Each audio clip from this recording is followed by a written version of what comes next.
Update ma'am kay Juniper. So tapos na yung grab bar natin. Pina-finalize ko na lang, mag-a-adjust na lang ako sa butas doon para medyo sumentro kasi medyo sumablay ng konti, hindi pumantay sa upuan eh. So ayan, sample natin kabit.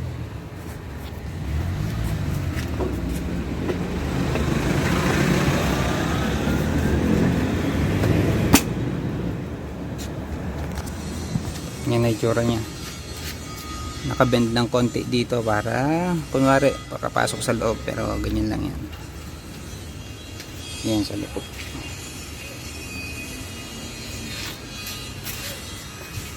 Ito sa gilid. Yan. Tapos yan na yung grab bar natin, kasyang kasya na yung kamay dyan. Pwede rin dito, pwede rin dito.